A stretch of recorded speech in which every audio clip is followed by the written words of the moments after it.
আজকে আমি বানাবো রসগোল্লা। তার জন্য 1 কিলো দুধকে আমি ছানা কাটি ফেললাম। ছানা কাটিয়ে এবার ওটাকে ছেঁকে নেব।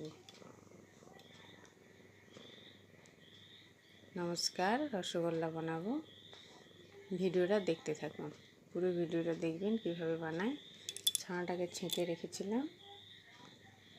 ছানাটাকে এবার দোলবো ভালো করে, দোলে দোলে দোলে দোলে একবারে মিহি করে নেব।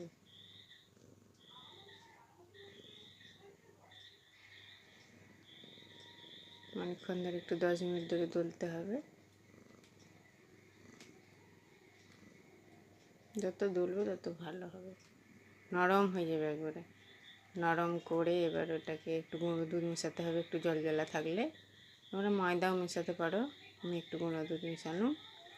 ময়দাটাকে মিশিয়ে একবারে নরম করে ভালো করে মিশিয়ে নিয়ে টান টান হবে একটু করে এবার ছোটো ছোটো বলের মতো করে নেব।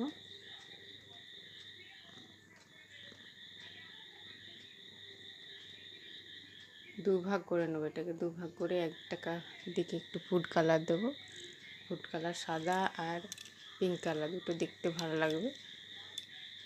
একদিকে আমি রস বসিয়ে দিয়েছি, চিনির রস, চিনিটা ফুটছে, তার মধ্যে এলাচ দিয়ে চিনিটা ফুটছে।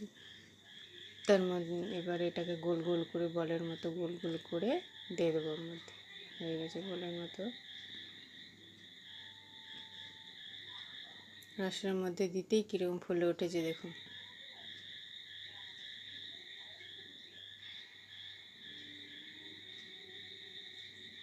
হয়ে গেল আমাদের রসগোল্লা। খেয়ে দেখি কীরকম হয়েছে। ভালোই হয়েছে।